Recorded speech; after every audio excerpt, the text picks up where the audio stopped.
निश्चित तौर पर पिछली सरकार से हम लोग डीए पर हड़ताल किए थे और वो लंबित डीए अभी भी पड़ा हुआ है। पावर है जनता में, जिसको चाहेगी ऊपर बैठा लेगी, जिसको चाहेगी नीचे उतारेगी। लेकिन कर्मचारी को अगर अनदेखा किया तो उसके परिणाम को भुगतना पड़ेगा। तो ओल्ड पेंशन और नई पेंशन योजना में 36,000 करोड़ रुपए से ज्यादा का मामला पैसे का गवर्नमेंट में पड़ा हुआ है। क्या हो रहा है, क्या नहीं हो रहा है। नमस्कार, आपका स्वागत है। मैं मनीष शरण, छत्तीसगढ़ तक के विशेष कार्यक्रम चौपाल में आज हम कर्मचारियों के साथ हैं। ये पता लगाने की कोशिश करेंगे कि पिछली सरकार और वर्तमान सरकार में कर्मचारी कितने आराम से है, कितने खुश है और क्या ये खुशी उनकी क्षणिक है या फिर संघर्ष अभी भी बाकी है। कर्मचारियों ने आज परामर्शदात्री समिति की बैठक की थी। कलेक्टर सहित तमाम बड़े अधिकारियों के साथ जो है आपने चर्चा भी की। सबसे पहला सवाल आपसे ही करते हैं, पिछला जो सरकार था और अभी का जो सरकार है, कर्मचारियों की समस्या खत्म हो गई है? जी सर, कर्मचारियों की समस्याएं तो कोई खत्म हुई नहीं है। लिहाजा जहाँ तक पिछली सरकार और अभी सरकार की तुलनात्मक बातें हो रही है, तो अभी तो सरकार बैठी है। अभी तो 2 महीना भी मुश्किल से हुआ होगा, तो अभी इतना जल्दी कैसे कहते हैं कि सरकार गलत है या सही है। अभी तो हमको समय देना पड़ेगा। थोड़ा समय देंगे। क्या लग रहा है जितना समय दिया है, कैबिनेट की बैठक हो गई, कर्मचारियों के लिए मैनिफेस्टो में बात की गई थी कि वही उनका बात करेंगे। आज परामर्शदात्री समिति में भी आपने कई महत्वपूर्ण बातें रखी हैं, क्या चर्चा हुई है? देखिए, अभी तो हमारे जिला स्तरीय परामर्शदात्री समिति की मीटिंग थी आज। काफी अंतराल के बाद आज हम कर्मचारियों को अपने जिला अध्यक्ष महोदय के समक्ष अपनी जो जिला स्तरीय बातें हैं उनको रखने का मौका मिला और सभी कर्मचारी संगठनों ने अपनी अपनी समस्याएं जो कर्मचारियों की हैं उनको रखा गया है। अब ये आगे है कि वो कौन सी समस्याएं हमारी यहाँ से पूरी होती हैं, कौन से अधूरी रह जाती हैं। और रही बात शासन सत्ता की, तो जैसा कि भाई साहब ने कहा कि अभी उनको बैठे 2 महीने ही हुए हैं और हमें पूर्ण विश्वास है कि जैसा देश का माहौल चल रहा है, मोदी जी अपने मुंह से खुद बोल रहे हैं कि मोदी की गारंटी नहीं, मोदी माने पूरी होने की गारंटी है। तो जो भी मैनिफेस्टो में छत्तीसगढ़ के उसमें हम कर्मचारियों के प्रति उन्होंने लिखा है, कहा है, हमें पूर्ण उम्मीद है कि वो पूरा करेंगे। एक हाइपोथेटिकल सवाल है कि अगर मान लो कि मोदी की गारंटी पूरी नहीं होती, पिछली सरकार की भी गारंटी थी, उन्होंने भी अपनी मैनिफेस्टो में कहा था कि कर्मचारियों के लिए हम बड़ा कुछ करने वाले हैं, टीएडीए, महंगाई, पता नहीं क्या क्या चीजें। क्या लग रहा है कि वो गारंटी की गारंटी हो रही है क्या यहाँ पे? निश्चित तौर से अभी तक जो हम लोगों ने प्रयास हर स्तर से किया है, माननीय मंत्रीगणों से भी मुलाकात हुई है और जैसा कि माननीय मुख्यमंत्री जी का भी उद्बोधन चल रहा है और हम लोग जो पीछे जो कार्यालय स्तर पर जो कार्रवाई हो रही है उसको भी देख रहे हैं, तो उससे जो रुख है स्पष्ट है कि वो कर रहे हैं। समय जरूर लग रहा है। 4 महीने में अगला चुनाव है सर, 4 महीने में अगला चुनाव है, कर्मचारियों की बड़ी महत्वपूर्ण भूमिका रहेगी।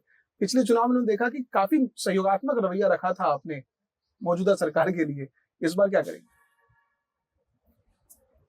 क्योंकि कर्मचारियों की समस्याओं के लिए अभी से अगर हम अंदाज लगाएं तो 2 महीने का समय बहुत कम होता है और क्योंकि गारंटी दी है, थोड़ा सा इंतजार जरूर करना। कर्मचारी तो 35 साल से हैं सर, पिछली सरकार के साथ भी आपका अनुभव रहा है।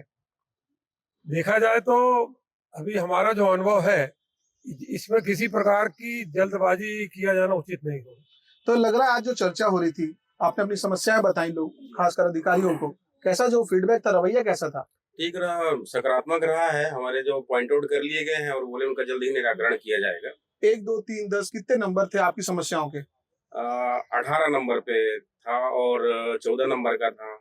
मतलब लगभग प्रायः हमारे कम से कम 8 से 10, क्योंकि मैं शिक्षा विभाग से हूँ, हमारी 8 से 10 समस्याएं रही हैं। उन सब पे चर्चाएं हुई है और उनका नोट करके उसका निराकरण करने की बात कही गई है। सफेद बाल हो गए आपके, हमको लग रहा है काफी एक्सपीरियंस है। सरकार बदलती है और वादे भी बदलते रहते हैं। क्या लग रहा है कि आपके अनुभव के आधार पर लग रहा है कि कुछ होने वाला कर्मचारियों के साथ या इसी हाल में रिटायरमेंट होगा? निश्चित तौर पर पिछली सरकार से हम लोग डीए पर हड़ताल किए थे और वो लंबित डीए अभी भी पड़ा हुआ है। उसे संगठनों ने अपने अपने ज्ञापन दे रखे हैं और वित्त मंत्री चौधरी साहब ने बात को आश्वस्त किया कि हम लोग आपका एरियस के साथ डीए देंगे। मैं आशा करता हूं कि सरकार अभी थोड़ा पेशोपेश में है, क्योंकि अगला चुनाव भी है और कर्मचारी इस पर ध्यान केंद्रित किए हुए हैं कि हम लोगों का डीए है और जो मांगे हैं आप दी गई हैं, इस पर जरूर निश्चित तौर पर। इसीलिए तो सहयोग किया था पिछली बार आप लोगों ने, हमने अंदाजा लगाया है 19,000 से ज्यादा वोट हुई थी। क्या लग रहा है कि अगर आपकी अपेक्षाओं पे खरा नहीं उतरता मौजूदा सरकार डबल इंजन की, क्या कर लेंगे आप?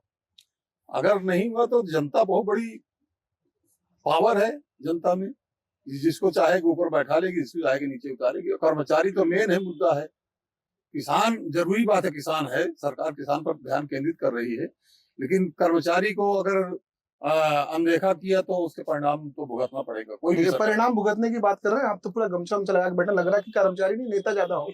हाँ, कर्मचारी नेता है तो ये उनको रंग खास है किसी पार्टी विशेष से? नहीं, कोई पार्टी विशेष नहीं है, ये अपना जय श्री राम, जय श्री राम। हाँ, व्यक्तिगत है। जी। तो ये मान के चलिए जो कर्मचारी है ना, सरकार का हाथ पर है। अच्छा, हाथ पैर अगर हाँ। दिमाग काम नहीं किया, हाथ पैर क्या करेगा? हाँ, दिमाग काम करेगा, हाथ पैर से काम हो जाता है। ये कैसे दिमाग काम करेगा? दिल्ली में बैठी सरकार से बार बार पूछना पड़ता है। दिमाग वो लोग लगा रहे हैं, हाँ। सोच रहे हैं, और बिना हाथ पैर के काम नहीं होता है, तो दिमाग और हाथ पैर सब मिलकर काम करते हैं। ऐसा तो नहीं दिमाग दिल्ली से जो है अपॉइंट किया हुआ है, उधर से आदेश मिलता है तभी कुछ होता है, टीएडी है, महंगाई भत्ता, पता नहीं क्या क्या चीज है।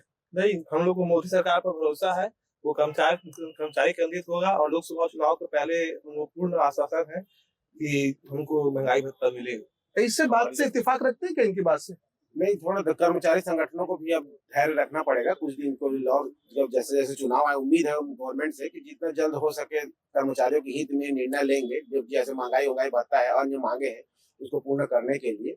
ये हमको विश्वास कर्मचारी संगठन को, और लगातार कर्मचारी संगठनों को विश्वास है। ये सारे लोग इसीलिए यहाँ पे पहुंचे हैं कि आज उन्होंने सरकारी अधिकारियों से बातचीत भी की है, अपने ही मातहत अधिकारियों के साथ या वरिष्ठ अधिकारियों के साथ बातचीत भी की है। साहब ये बताएं, ये बड़ा चला है, काफी समय से परंपरा चली है कि मेरी सरकार आएगी तो हम सब समस्या दूर कर देंगे, आती है फिर समस्याएं जस की तस रहती हैं। अथावत रही है सर। जब तक कि हम 2 महीने 6 महीने तक इंतजार किया, केंद्र सरकार ने और अपने चुनाव आयोग ने भी घोषणा किया 4% डीए के लिए, काफी विश्वास आपको ये रखा था, लेकिन उसके बाद भी अभी नया सरकार आए, वो शांत बैठ गए घी खा के। अभी भी अपन आशा और विश्वास तो रखे हैं, आगे चल के अब क्या होता है सरकार, अब देखो अपनी नया सरकार 2 महीने हुआ है, 2 महीने के बाद यदि सरकार अपने पक्ष में कर्मचारी को लेकर चलता है तो अच्छी बात है। इस सरकार की तुलना पिछली सरकार से कर लेते हैं, 2 महीने में काफी कुछ किया था उन्होंने। पहले 1 हफ्ते में तो कर्ज माफी कर दी थी और बाकी चीजें भी। स्लो चल रहा सरकार थोड़ी। देखिए, छत्तीसगढ़ का जो मामला है और कर्मचारियों को लेकर के, पहले जो विधानसभा के पहले हमारी बहुत सारी उम्मीदें थी कि नई सरकार आएगी और हो सकता है कि बहुत सारे जो गारंटी वाली बात कर रहे थे कि तत्काल मिल जाएगा, लेकिन कैबिनेट की बैठक हुई, 2 महीना बीत भी गया और ऐसे समय में नहीं मिलना निश्चित रूप से 5 लाख से अधिक कर्मचारियों में निराशा का एक वातावरण है। और कब दे देगी इस बात को लेकर के हम लोग आशान्वित हैं, लेकिन अभी तक ऐसा हुआ नहीं है। और पुरानी पेंशन की मांग जो है इतना भयंकरतम है, जिसमें ओपी चौधरी जी ने कहा कि 24 लोग किए हैं, मतलब उनको मिला ओल्ड पेंशन, लेकिन हमको अभी तक स्पष्ट कोई निर्देश जारी नहीं हुआ है। और तमाम जो मृतक लोग हैं जो वो अभी भी भटक रहे, उनको सही फॉर्म क्या है ये भी नहीं पता चल रहा है। तो ओल्ड पेंशन और नई पेंशन योजना में 36,000 करोड़ रुपए से ज्यादा का मामला पैसे का गवर्नमेंट में पड़ा हुआ है। क्या हो रहा है क्या नहीं हो रहा है कोई जानकारी अभी तक की अच्छी से नहीं आ पा रहे। बात है बिलासपुर लेवल की परामर्श यात्री में, यहाँ भी तमाम विषय भी अभी तक लंबित है, जिसमें मैं पुरानी कंपोजिट बिल्डिंग जो 1959 की बनी है अभी मामला उठाया भी, उसको देख रेख करने वाला कोई नहीं है। 5 बार ज्ञापन दे चुका, सुरक्षा की बात है, तमाम चीजों को लेकर के आरपी मंडल साहब ने रिटायरमेंट के पहले उसमें काम चालू किया था, लेकिन वो भी अभी तक ये लंबी। सुना है आपकी पुरानी वाली बिल्डिंग में सुसु पोटी के लिए भी ताला लगा देते हैं। बिल्कुल सही है, वो महिलाओं को भी काफी दिक्कत होता है, उसमें कॉमन रूम होना चाहिए महिलाओं के लिए, वो भी मैं डिमांड किए थे। सुरक्षा से लेकर के तमाम चीजों पे उनपे काम होना अभी शेष है।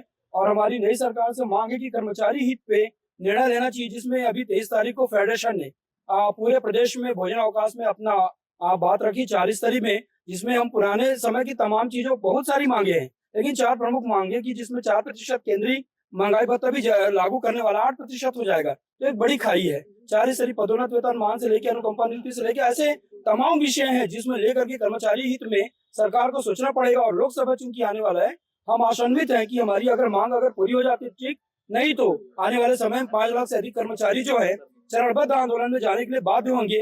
इस बात को लेकर के भी शासन प्रशासन को कहीं ना कहीं सोचनी पड़ेगी। और अगर नहीं होता है कहीं भी किसी मामले को लेके, तो प्रशासन ने पहले भी मतलब शासकीय कर्मचारी ने पहले भी अपना दम दिखाया है और आने वाले समय में भी दम दिखाने का एक माजदा रखते हैं। तो ये कर्मचारी थे, नाराज नहीं है, उम्मीद करते हैं, भरोसा करते हैं सरकार पर, जो है उन्हें भरोसा है, मोदी की गारंटी पे भरोसा है। उसके बावजूद इनका ये कहना है कि अगर बात नहीं बनी तो निश्चित तौर पर विरोध प्रदर्शन करेंगे, उग्र प्रदर्शन करेंगे और सरकार को बदल भी देंगे। लोकसभा चुनाव में जो मौजूदा सरकार है वो सजग रहे कि इन कर्मचारियों को नाराज करके आप जीत नहीं सकते और न ही मनमाफिक परिणाम पा सकते हैं। कैमरा पर्सन इम्तियाज के साथ मनीष शरण, छत्तीसगढ़ तक, बिलासपुर।